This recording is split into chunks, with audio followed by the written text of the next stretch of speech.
નમસ્કાર મિત્રો, આપણે લાસ્ટ લેક્ચરની અંદર કેપેસિટર અને કેપેસિટન્સ વિશે માહિતી મેળવી. કેપેસિટર એક એવી સાદી રચના છે કે જેના વાહક ગોળા પર વિદ્યુત ભાર એટલે કે કેપેસિટર પર વિદ્યુત ભાર તથા વિદ્યુત સ્થિતિ ઉર્જા સંગ્રહ કરી શકાય તેવી એક સાદી રચના છે. તેનો એક ઉપરાંતનો વધુ ઘટક તરીકે ઉપયોગ થતો હોય છે એસી પરિપથોમાં. ઘણા બધા એના ઉપયોગો જોઈએ તો ઇલેક્ટ્રિકલ પરિપથમાં પણ થાય છે, ઇલેક્ટ્રોનિક્સ પરિપથમાં પણ થાય છે. યસ મિત્રો, આવું પણ સમજાતા કે જ્યારે કોઈ વાહક ગોળા પર તમે વિદ્યુત ભાર કાર્ય કરાવીને ત્યાં જમા કરાવો છો, એક સમયે વિદ્યુત ભાર ખૂબ જ વધી જવાને કારણે એટલે કે અણીવાળા ભાગ પર કોરોના ડિસ્ચાર્જ થવાને કારણે તે તેની આસપાસના વિસ્તારનું ડાયઇલેક્ટ્રિક બ્રેકડાઉન થવાને કારણે તેની આસપાસના વિસ્તારનું શું કરશે? આયનીકરણ કરશે. એટલે કે આસપાસનો વિસ્તારનું આયનીકરણ કરશે. એટલે આપણે કીધું હતું એક ગ્લો ઉત્પન્ન થતો હોય છે, એટલે કે અહીંથી વિદ્યુત ભાર ડિસ્ચાર્જ થતો હતો. યસ મિત્રો, હવે જો આ ગોળાનું સ્થિતિમાન ઓછું હશે તો વિદ્યુત ભાર સંગ્રહ કરવાની ક્ષમતા વધશે. યસ મિત્રો, અને આપણે વિદ્યુત ભાર સંગ્રહ કરવાની ક્ષમતા વધે અને આપણે આ બંનેનો ગુણોત્તર અચળ જ હોય એટલે આપણે કીધું હતું કે આ ભૌતિક રાશિને કેપેસિટન્સ કહેવામાં આવે છે, જે Q/V નો ગુણોત્તર અચળ તેવી ભૌતિક રાશિને કેપેસિટરનું કેપેસિટન્સ કહેવામાં આવે છે. આ ત્યારે જ કેપેસિટરની રચના થાય જ્યારે બે વાહક ગોળા હોય, બંને પરનો કુલ વિદ્યુત ભાર શૂન્ય હોય. યસ મિત્રો, આપણે આવી આકૃતિની મદદથી સમજાતા કે કોઈ અવાહક સ્ટેન્ડ પર એક ધન વિદ્યુત ભારિત ગોળો છે, તેની નજીક એક સુવાહક ગોળો લાવવામાં આવે છે, તો આ ધન વિદ્યુત ભારને કારણે તેની નજીકની સપાટી પર ઋણ વિદ્યુત ભાર પ્રેરિત થાય છે અને દૂરની સપાટી પર ધન વિદ્યુત ભાર પ્રેરિત થાય છે.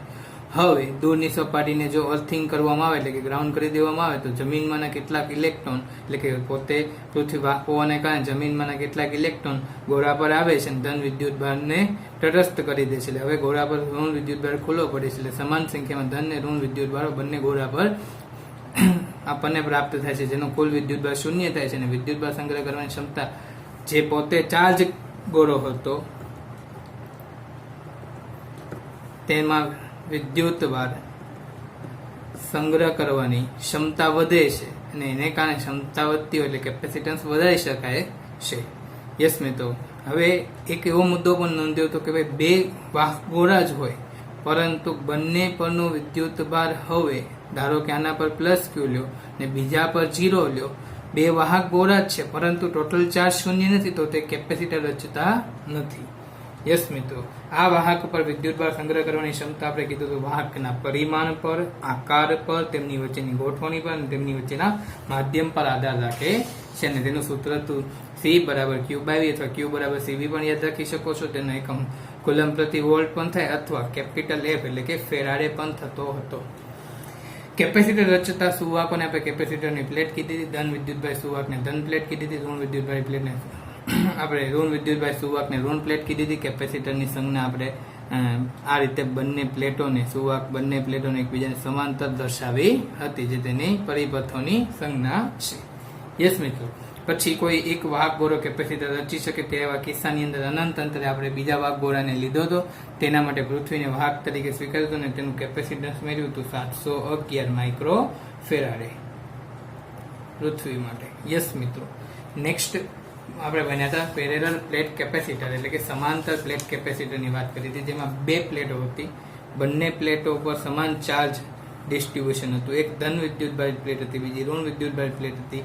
અહીંની પૃષ્ઠ ઘનતા સિગ્મા ગ્રેટર દેન 0 હતી, અહીંની લેસ દેન 0 હતી. બીજી સાઈડ ધન વિદ્યુત ભારિતને શું કરવામાં આવે છે? ગ્રાઉન્ડ કરવામાં આવે છે. એવી ફિગર પણ તમે ડ્રો કરી શકો છો. અહીંના વાહકના પ્લેટોના જે ક્ષેત્રફળ છે તે ખૂબ જ વધારે હોય છે. કોની કરતા? તો બંને પ્લેટો વચ્ચેના અંતરની સાપેક્ષમાં. આમ કરવાનો એક જ ફાયદો છે કે છેડાના નજીકના વિસ્તારમાં અનિયમિત વિદ્યુત ભાર ઘનતા અને અનિયમિત વિદ્યુત ક્ષેત્ર અવગણી શકાતું હોય છે, જેથી વચ્ચેની બંને પ્લેટો વચ્ચે એટલે કે અનંત વિસ્તારવાળી વિદ્યુતભાર સમતલ તરીકે પણ આપણે ગણી શકતા હોઈએ છીએ. એટલે વચ્ચે જે વિદ્યુત ક્ષેત્ર છે એ સમાન જળવાતું હશે. અને આના માટે તમે સૂત્ર મેળવ્યું હતું મિત્રો કે C બરાબર ε0A/d, જે સમાંતર પ્લેટ કેપેસિટરનું સૂત્ર છે. વ્યવહારમાં કેપેસિટન્સના મૂલ્યો માઇક્રોફેરાડે, નેનોફેરાડે, પાઇકોફેરાડેમાં ઉપલબ્ધ છે. યસ મિત્રો, નેક્સ્ટ ટોપિક છે કેપેસિટરનું જોડાણ, કોમ્બિનેશન ઓફ કેપેસિટર. ફર્સ્ટ છે સિરીઝ કોમ્બિનેશન એટલે કે શ્રેણી જોડાણ, કે આકૃતિમાં દર્શાવ્યા અનુસાર બેટરી V વોલ્ટ સાથે અનુક્રમે C1 કેપેસિટન્સ ધરાવતું એક કેપેસિટર, C2 કેપેસિટન્સ ધરાવતું એક કેપેસિટર, C3 કેપેસિટન્સ ધરાવતું એક કેપેસિટર, એવા n કેપેસિટરોને એકબીજા સાથે સિરીઝમાં એટલે કે એક જ લાઇનની અંદર જોડેલા છે. સિરીઝ કોમ્બિનેશન એટલે કે શ્રેણી જોડાણમાં એકી સાથે બધા જ કેપેસિટરોને જોડેલા છે. યસ મિત્રો, હવે જે ટોટલ વિદ્યુત સ્થિતિમાન V છે આ તેની ધન પ્લેટ છે, એની ઋણ પ્લેટ છે. એટલે ધન પ્લેટ સાથે C1 પોતે જોડેલ છે, એટલે કે ત્યાં સ્વાભાવિક છે ધન વિદ્યુત ભાર પથરાયેલો હશે. હવે મિત્રો C1 ની આ ડાબી પ્લેટ છે અને આ એની રાઈટ સાઈડની એટલે કે જમણી પ્લેટ છે, અને આ C2 ની એની લેફ્ટ પ્લેટ છે એટલે કે ડાબી સાઈડની પ્લેટ છે. હવે ટોટલ બંને પર જોવો તો ત્યાં કોઈ પણ પ્રકારનો વિદ્યુત ભાર નથી, એટલે ટોટલ ચાર્જ કેવો છે? શૂન્ય છે. યસ મિત્રો, હવે અહીંયા જો ધન વિદ્યુત ભાર પ્રસ્થાપિત થયેલો હોય તો સામેની વાહક પ્લેટ પર એટલે કે સામેના વાહક પર માઇનસ ઋણ વિદ્યુત ભાર પ્રસ્થાપિત થશે. યસ મિત્રો, આ વિદ્યુત ભાર ત્યાં સુધી જ કેપેસિટરમાં વહન પામશે જ્યાં સુધી બંને પ્લેટો પરનો સમાન વિદ્યુત જે બંને પ્લેટો પરનો વિદ્યુત ભાર છે તે શૂન્ય ન બને ત્યાં સુધી આ પ્લેટ પરથી આ વિદ્યુત ભાર પર હંમેશા વિદ્યુત ભાર સમાન ન બને ત્યાં સુધી વહન પામતો હશે. હવે જો શરૂઆતમાં બંને પ્લેટો વચ્ચેનું વિદ્યુત ભાર શું હતું? શૂન્ય. તો હવે પણ શૂન્ય રહેવું જોઈએ વિદ્યુત ભારના સંરક્ષણના નિયમ એકોર્ડિંગ. તો યસ મિત્રો, અહીંયા માઇનસ ક્યુ છે, તો હવે આ પ્લેટ પર શું આવશે? પ્લસ ક્યુ આવશે. તો તેવી જ રીતે હવે બીજી પ્લેટ પર માઇનસ ક્યુ શું થશે? પ્રેરિત થશે. યસ, જો હવે અહીંયા પણ બંનેનું શૂન્ય હતું તો હવે અહીંયા શું આવશે? પ્લસ ક્યુ. તો સામે શું પ્રેરિત થશે? માઇનસ ક્યુ. એવી જ રીતે હવે એનમાં કેપેસિટરના પ્લેટ પર આ પ્લેટ પર શું હશે? પ્લસ ક્યુ હશે, ને અહીંયા માઇનસ ક્યુ હશે. હવે જુઓ તો દરેક પ્લેટ પરનો કુલ વિદ્યુત ભાર શૂન્ય બને છે. જો દરેક પ્લેટ પરનો કુલ વિદ્યુત ભાર શૂન્ય ન બને તો વાહકમાં વિદ્યુત ક્ષેત્ર પ્રસ્થાપિત થશે. હવે દરેક પ્લેટ પરનો વિદ્યુત ભાર શૂન્ય બને છે એટલે વાહકમાં વિદ્યુત ક્ષેત્ર શું હશે? શૂન્ય હશે. યસ મિત્રો, તો સિરીઝ કોમ્બિનેશનમાં ફર્સ્ટ પોઈન્ટ લખી શકીએ કે વિદ્યુત ભાર હંમેશા અચળ રહેતો હોય છે. યસ મિત્રો, તમે ધોરણ 10 ની અંદર અવરોધ માટે પણ ભણી ગયા હશો કે અહીંથી પ્રવાહ વહે છે, ઇલેક્ટ્રોન વહે છે, વિદ્યુત ભાર વહે છે. વહેવા માટેનો એક જ માર્ગ છે એટલે વિદ્યુત ભાર બદલાતો નથી, એટલે કે અહીંયા વિદ્યુત ભાર કેવો છે? અચળ છે. પરંતુ બે પ્લેટો વચ્ચેનો વિદ્યુત સ્થિતિમાનનો તફાવત. યસ મિત્રો, બે પ્લેટો વચ્ચેનો વિદ્યુત સ્થિતિમાનનો તફાવત. ધારો કે પ્રથમ કેપેસિટરની બે પ્લેટો વચ્ચેનો વિદ્યુત સ્થિતિમાનનો તફાવત V1 છે. એ જુદા જુદા છે. યસ મિત્રો, આપણે જાણીએ છીએ C બરાબર Q/V પરથી આપણે લખી શકીએ કે V ને કરતા બનાવીએ તો Q/C. જો C બદલાતું હશે તો V પણ બદલાતું હશે, એટલે C1 V1 થશે. એટલે V1 બરાબર આપણે લખી શકશું Q/C1. તેવી રીતે બીજા કેપેસિટરની બે પ્લેટો વચ્ચેનો આપણે વિદ્યુત સ્થિતિમાનનો તફાવત V2 વડે દર્શાવી દઈએ. ત્રીજા પ્લેટની બે કેપેસિટરની પ્લેટો વચ્ચેના ટર્મિનલ વચ્ચેનો વોલ્ટેજ V3 વડે દર્શાવી દઈએ. એવી રીતે એનમાં પ્લેટના બે છેડા વચ્ચેનો વિદ્યુત સ્થિતિમાનનો તફાવત Vn વડે દર્શાવી દઈએ. એટલે આપણે એમ કહી શકીએ કે અહીંયા PD છે તે બદલાય છે, એટલે વિદ્યુત ભાર અચળ એટલે કે સમાન, અને PD જુદું જુદું. શું યાદ રાખશો મિત્રો? જુદું જુદું એટલે કે બદલાય છે. યસ મિત્રો, ટોટલ પોટેન્શિયલ કેટલો સપ્લાય હતો? અહીંયા આપણે કહી શકીએ કે ટોટલ પોટેન્શિયલ પરિપથને V જેટલો સપ્લાય હતો. તેથી લખી શકીએ મિત્રો V બરાબર દરેક પ્લેટના બે છેડા વચ્ચેના વિદ્યુત સ્થિતિમાનના તફાવતનો જે સરવાળો છે તે લખી શકીએ. તે V બરાબર V1 વત્તા V2 વત્તા V3 વત્તા ... Vn. એનમાં કેપેસિટરના બે છેડા વચ્ચેનો વિદ્યુત સ્થિતિમાનનો તફાવત છે Vn. યસ મિત્રો, હવે આ કુલ વિદ્યુત સ્થિતિમાન છે. તો ધારો કે આ દરેક કેપેસિટરના કેપેસિટન્સનું સમતુલ્ય કેપેસિટન્સ આપણને મળે છે C ઇક્વિવેલન્ટ. શું મળે છે મિત્રો? C ઇક્વિવેલન્ટ એટલે કે અસરકારક કેપેસિટર, જેને આપણે C ઇક્વિવેલન્ટ વડે દર્શાવશું. જે દરેક કેપેસિટરનો સમતુલ્ય એટલે કે પરિણામી એટલે કે અસરકારક કેપેસિટન્સ છે. તો હવે આ ફિગર માટે જો મિત્રો લખવું હોય તો Q અચળ હશે, તેથી આપણે લખી શકીએ કે Q/V બરાબર C ઇક્વિવેલન્ટ થશે. હવે બધી જ અહીંયા કિંમતો આપણે મૂકીએ તો V1 માટે મિત્રો એવું લખી શકશું Q/C1, તેથી V બરાબર Q/C1 વત્તા Q/C2 વત્તા Q/C3 વત્તા dot dot dot dot Q/Cn. Yes મિત્રો, શું કોમન નીકળતું દેખાય છે તમને? અહીંથી Q કોમન નીકળતું દેખાય છે. પોતે જમણી બાજુ અંશમાં છે, ડાબી બાજુ આવશે એટલે છેદમાં આવશે, એટલે આવું લખી શકાય V/Q બરાબર 1/C1 વત્તા 1/C2 વત્તા 1/C3 વત્તા dot dot dot plus 1/Cn. હવે જો Q/V C ઇક્વિવેલન્ટ થતું હોય તો વ્યસ્ત પ્રમાણ છે, એટલે શું થશે? 1/C ઇક્વિવેલન્ટ થશે, જે n શ્રેણીમાં જોડેલા કેપેસિટરનું સમતુલ્ય કેપેસિટન્સનું સૂત્ર છે. યસ મિત્રો, એક પોઈન્ટ અહીંયા જણાવી દઉં કે C ઇક્વિવેલન્ટ નું મૂલ્ય એ પરિપથમાં જોડાયેલા કેપેસિટરોના નાનામાં નાના મૂલ્ય કરતા પણ નાનું હશે. યસ મિત્રો, પરિપથમાં તમે કદાચ નાનામાં નાનું કેપેસિટર 1 માઇક્રોફેરાડેનું તમે જોતા હશો, અથવા 1 માઇક્રોફેરાડેના કેપેસિટર એકબીજા સાથે તમે શ્રેણીમાં જોડ્યા છે, તો તેનું સમતુલ્ય લેશો તો 1/2 આવશે. એટલે કે પરિણામી કેપેસિટન્સ નાનામાં નાના કેપેસિટન્સ કરતાં પણ ઓછું હોય છે.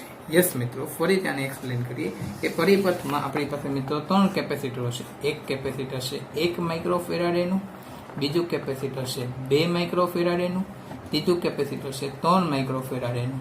આ 3 કેપેસિટર એકબીજા સાથે અત્યારે બેટરી સાથે શ્રેણીમાં જોડેલા છે. યસ મિત્રો, હવે આનું સમતુલ્ય મેળવવું છે તો 1/C બરાબર શું થશે? 1/C1 વત્તા 1/C2 વત્તા 1/C3. યસ મિત્રો, 1/1 પ્લસ 1/2 પ્લસ 1/3. યસ મિત્રો, આનું તમે સમતુલ્ય મેળવશો તો તમને મળશે 11/6. 1/C બરાબર મળશે 11/6. યસ મિત્રો, તેથી C બરાબર મળશે 6/11 માઇક્રોફેરાડે. આનું મૂલ્ય મેળવશું તો 0.5 સમથિંગ, એટલે કે 1 કરતાં નાનું આવ્યું. યસ મિત્રો, આ લાઈને ફરીથી રિકેપ કરી આપણે એવું કીધું કે C ઇક્વિવેલન્ટનું મૂલ્ય એટલે કે અસરકારક કેપેસિટન્સનું મૂલ્ય એ પરિપથમાં જોડાયેલા કેપેસિટરના નાનામાં નાના 1 માઇક્રોફેરાડે કરતાં પણ તેનું મૂલ્ય કેટલું હશે? નાનું હશે. યસ મિત્રો, કોઈ પણ 2 કેપેસિટર છે, 2 કેપેસિટરો એકબીજા સાથે જ્યારે શ્રેણીમાં જોડાયેલા છે તેનું સમતુલ્ય કેપેસિટન્સ C ઇક્વિવેલન્ટ બરાબર 1/C1 વત્તા 1/C2 લખી શકાય, બરાબર C1 into C2. આનું લસા લઈએ છીએ C1 plus C2 થશે, જે 1/C ઇક્વિવેલન્ટ બરાબર થશે. તેથી આપણે એવું યાદ રાખવાનું છે C ઇક્વિવેલન્ટ બરાબર C1 into C2 upon C1 plus C2 થશે. આ સૂત્ર મિત્રો ઘણી જગ્યાએ MCQમાં તમને ઉપયોગ થશે. જ્યારે 2 કેપેસિટર એકબીજા સાથે શ્રેણીમાં જોડાયેલા હોય તો આ સૂત્ર યાદ રાખજો, બંને કેપેસિટરના અંશમાં ગુણાકાર છેદમાં બંનેનો સરવાળો થશે. યસ મિત્રો, સેકન્ડ છે સમાંતર જોડાણ વિશે માહિતી મેળવીએ, પેરેલલ કોમ્બિનેશન વિશે. અહીંયા બેટરી V વોલ્ટની છે, આ તેનો પ્લસ ટર્મિનલ છે, આ તેનો માઇનસ ટર્મિનલ છે. યસ, આ પ્લસ છેડો છે, આ માઇનસ છેડો છે. હવે અહીંયા જુદા જુદા કેપેસિટર એકબીજા સાથે સમાંતરમાં જોડેલા છે. ધારો કે C1 કેપેસિટન્સ ધરાવતું કેપેસિટર છે, આ C2 કેપેસિટન્સ ધરાવતું કેપેસિટર છે, આ C3 કેપેસિટન્સ ધરાવતું કેપેસિટન્સ છે. યસ મિત્રો, અને આ Cn કેપેસિટન્સ ધરાવતું કેપેસિટર છે. હવે તમે જુઓ તો અહીંથી અહીંયા વોલ્ટેજ ટોટલ કેટલો સપ્લાય પૂરો પડે છે? આ V છે ને એનો આ પ્લેટ પરનો 0 છે, એટલે ટોટલ સપ્લાય કેટલો છે? V જેટલો છે. તો હવે અહીંયા વોલ્ટેજ કેટલો આવશે મિત્રો? V, અને અહીંયા શું આવશે? 0. તો હવે કોઈ પણ 2 પ્લેટ વચ્ચેનો આપણે વિદ્યુત સ્થિતિમાનનો તફાવત મેળવવા જઈએ તો મિત્રો આ બંને પ્લેટ વચ્ચેનો ટોટલ વિદ્યુત સ્થિતિમાનનો તફાવત V છે. તો અહીંયા કેટલો આવશે? V વત્તા 0, એટલે અહીંયા કેટલો આવશે? V. અહીંયા પણ કેટલો આવશે? V. અહીંયા પણ કેટલો આવશે? V. અહીંયા પણ કેટલો આવશે? V. યસ મિત્રો, એટલે એક એવો પોઈન્ટ અહીંયા યાદ રાખવાનો છે કે સમાંતર જોડાણમાં PD જે હોય છે તે સમાન હોય છે, એટલે કે બદલાતું નથી, એક સમાન હોય, અચળ હોય. હવે સ્વાભાવિક છે કે કોઈ ઇલેક્ટ્રોન અહીંથી પ્રવાહ વહે છે ને વહેવા માટેને એક કરતાં વધુ માર્ગ મળશે, એટલે શું થશે? પ્રવાહનો ફાટો પડશે, એટલે કે વિદ્યુતભાર જુદા જુદા માર્ગોએ વહેંચાશે. સ્વાભાવિક છે. અથવા તમે અહીંથી એવું પણ યાદ રાખી શકો છો, તમે જાણો છો ક્યુ બરાબર સીવી પરથી, ક્યુ બરાબર સીવી પરથી આપણે એવું લખી શકીએ, જો સી બદલાતું હશે તો ક્યુ બદલાતું હશે, એટલે કેપેસિટરની પહેલી બંને પ્લેટો વચ્ચેનો વિદ્યુતભાર કેટલો થશે, Q1 બરાબર C1V. અહીંયા કેટલું થશે વિદ્યુતભાર, Q2 બરાબર C2V. અહીંયા Q3 બરાબર C3V. અહીંયા શું થશે, Qn બરાબર CNV થશે. એટલે કે કેપેસિટરની બે પ્લેટો વચ્ચે ટોટલ પોટેન્શિયલ ડિફરન્સ કેટલો છે મિત્રો, V પ્લસ 0 એટલે કે V જેટલો છે. એટલે અહીંયા બે પ્લેટો વચ્ચેનો વિદ્યુત સ્થિતિમાન કેટલો તફાવત લાગુ પડશે, V જેટલો. અહીંની પણ બે પ્લેટો વચ્ચે કેટલો, V જેટલો. અહીંની બે પ્લેટો વચ્ચે V જેટલો. PD બદલાતો નથી, પરંતુ વિદ્યુત ભાર બદલાય છે. વિદ્યુત ભાર બદલાય છે. એટલે વિદ્યુત ભાર કેવો હોય, જુદો જુદો હોય. શ્રેણી જોડાણનું ઊંધું હતું મિત્રો, PD જુદું જુદું હતું ને વિદ્યુત ભાર સમાન હતો. અહીંયા શું છે મિત્રો, વિદ્યુત ભાર જુદો જુદો છે અને વિદ્યુત સ્થિતિમાન સમાન છે. યસ મિત્રો, હવે આકૃતિ પરથી જોઈ શકાય છે કે અહીંયા પરિપથમાં વહેતો વિદ્યુતભાર ટોટલ Q જેટલો છે. આપણે લખી શકીએ કે આકૃતિ પરથી ટોટલ ચાર્જ Q બરાબર Q1 plus Q2 plus Q3 plus ... Qn. હવે ધારો કે આ પરિપથનું આપણને સમતુલ્ય કેપેસિટન્સ C ઇક્વિવેલન્ટ એટલે કે અસરકારક કેપેસિટન્સ તમે કહો, તે આપણને C ઇક્વિવેલન્ટ જેટલું પ્રાપ્ત થાય છે. ટોટલ બેટરી કેટલી V વોલ્ટની જોડેલી છે, પરિપથમાં કેટલો પ્રવાહ વહે છે, Q. તેથી આપણે લખી શકીએ Q બરાબર C equivalent multiply V. Yes મિત્રો, હવે બધી જ કિંમત આપણે અહીંયા મૂકવાની છે. Q ની કિંમત છે, જો બધા જ કેપેસિટરનું સમતુલ્ય C ઇક્વિવેલન્ટ મળતું હોય અથવા C સમતુલ્ય મળતું અથવા C અસરકારક મળતું હોય, તેથી લખી શકીએ ટોટલ ચાર્જ કેટલો હશે, C ઇક્વિવેલન્ટ મલ્ટીપ્લાય V જેટલો હશે, બરાબર Q1 માટેની કિંમત છે C1V, Q2 ની કિંમત છે C2V, Q3 ની કિંમત છે C3V પ્લસ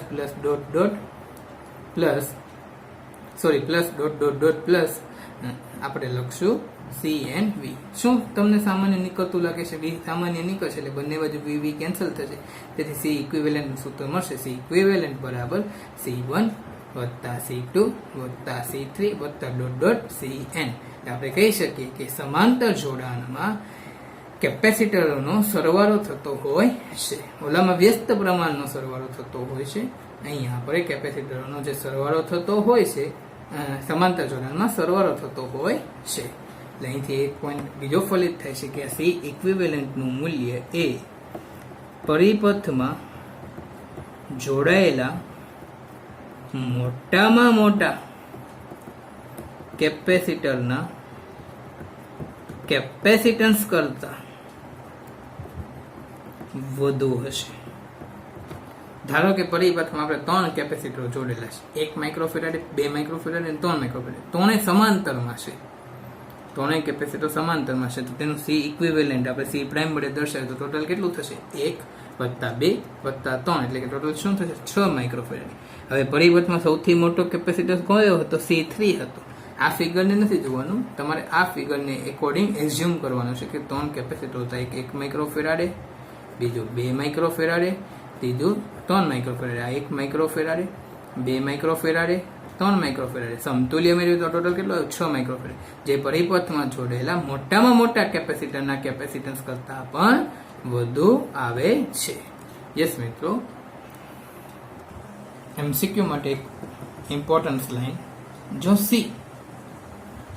દરેક કેપેસિટરનું કેપેસિટન્સ એટલે કે દરેક કેપેસિટર સમાન મૂલ્યના શ્રેણીમાં જોડવામાં આવે, દરેક કેપેસિટર સમાન મૂલ્યના જેનું કેપેસિટન્સ C છે, જ્યારે તેને સમાંતરમાં જોડવામાં આવે તો આપણે એવું લખી શકીએ C ઇક્વિવેલન્ટ બરાબર 1/C plus 1/C plus 1/C plus ... n કેપેસિટરો જોડેલા શ્રેણીમાં. કેટલા, તો n કેપેસિટરો શ્રેણીમાં જોડેલા છે, પણ દરેકનું કેપેસિટન્સ સમાન છે, જુદું જુદું નથી. તો આપણે તેથી કરીને લખી શકીએ, તેથી 1/C ઇક્વિવેલન્ટ બરાબર 1/C કોમન કાઢો એટલે 1 plus 1 plus 1 plus 1 plus n capacitor છે, એટલે શું થશે, n/C થશે. તેથી C સી ઇક્વિવેલન્ટ બરાબર સી બાય એન. જે સૂત્ર તમારે યાદ રાખવાનું છે, એન કેપેસિટરો જ્યારે એકબીજા સાથે શ્રેણીમાં જોડેલા હોય પણ દરેકનું કેપેસિટન્સ સમાન હોય તો સી બાય એન ની મદદથી આપણે ગણી શકતા હોઈએ છીએ. તેવી જ રીતે દરેક કેપેસિટરનું કેપેસિટન્સ સી સમાન છે અને દરેકને સમાંતરમાં જોડવામાં આવે છે. આવા જ એન કેપેસિટરો છે તો તેનું સમતુલ્ય કેપેસિટન્સ સી ઇક્વિવેલન્ટ બરાબર C1 તરીકે સી, C2 તરીકે સી વત્તા સી ડોટ ડોટ ડોટ એવા n પદો સુધી સરવાળો થશે. તેથી સી ને કોમન કાઢીએ તો 1 + 1 + 1 + એવા n પદોનો સરવાળો થાય એટલે આપણે શું લખીએ NC. તેથી સી ઇક્વિવેલન્ટ બરાબર સમાંતર જોડાણમાં શું મળશે, જે કેપેસિટન્સ હોય એને n વડે ગુણવાનું એટલે કે n ગણું પ્રાપ્ત થશે ને અહીંયા n માં ભાગનું પ્રાપ્ત થશે. આ બંને ઇક્વેશન તમારા માટે ફોર MCQ માટે ઉપયોગી. તમે અહીંયા સિરીઝ માટે CS બરાબર C બાય N લખી શકો છો, અહીંયા પેરેલલ માટે CP બરાબર N ઇન્ટુ C લખી શકો છો. હવે બંનેનો ગુણોત્તર જો પૂછવામાં આવે, જો બંનેનો ગુણોત્તર લેવામાં આવે તેથી આપણે એવું લખી શકીએ CS/CP બરાબર CS ની વેલ્યુ થશે C બાય N. બંનેના કેપેસિટન્સના મૂલ્યો સમાન જ છે. જે બંને માટે કેપેસિટર લીધા છે શ્રેણી જોડાણ કે સમાંતર, બંને માટેના કેપેસિટન્સ લગભગ ધારીએ બંનેના 1 1 છે, કાં તો બંને 2 2 છે, કાં તો બંનેના 3 3 છે, સમાન છે. એટલે CS ની કિંમત મૂકી C બાય N. હવે CP ની કિંમત મૂકીએ NC. તેથી શું થશે મિત્રો, CC કેન્સલ થશે, તેથી 1/n² પ્રાપ્ત થશે. અથવા તમે આવું પણ મેળવી શકો CP/CS બરાબર CP ની વેલ્યુ શું છે NC. CS ની વેલ્યુ બોલો તો મિત્રો શું થશે C બાય N. છેદનો છેદ અંશમાં એટલે n મલ્ટીપ્લાયમાં આવશે, CC કેન્સલ એટલે શું આવશે આન્સર n² આવશે. તેથી મિત્રો આપણે એવું લખી શકીએ છીએ કે CP બરાબર n² મલ્ટીપ્લાય CS. આ સૂત્ર પણ તમારા MCQ માટે ઉપયોગી છે કે 5 કેપેસિટરોને કે દરેકનો કેપેસિટન્સ 2 માઇક્રોફેરાડે છે તેવા 5 કેપેસિટરને સૌપ્રથમ શ્રેણી જોડાણમાં જોડવામાં આવે છે. ત્યારબાદ એ જ 5 કેપેસિટરને સમાંતર જોડાણમાં જોડવામાં આવે. તો બંનેના સમતુલ્યનો ગુણોત્તર મેળવો તો સીધા 5 નો વર્ગ શું થશે 25 માઇક્રોફેરાડે જવાબ આવશે. યસ મિત્રો, એની શોર્ટ મેથડ છે, તમે એને એકોર્ડિંગ તમે મેળવી શકો છો. અહીંયા n એ કેપેસિટરોની સંખ્યા છે. અને સેકન્ડ મેથડથી પણ મિત્રો ગણી શકો છો. તમે CS ઉપર લખ્યા અનુસાર C બાય N એકોર્ડિંગ જુઓ તો 2/5 આવશે અને CP આવશે NC એકોર્ડિંગ 5 × 2 એટલે 10 આવશે. તમે બંનેનો ગુણોત્તર લેશો એટલે તમે જોઈ શકો છો CP એટલે 10 માઇક્રોફેરાડે છે, CS છે 2/5 છે એટલે છેદનો છેદ અંશમાં જશે એટલે મલ્ટિપ્લિકેશન થશે 10 × 5/2 એટલે 15/2 એટલે 25 આપણો આન્સર જે શોર્ટ મેથડથી n² અનુસાર આવ્યો. તમે લોંગ મેથડથી પણ ગણી શકો છો.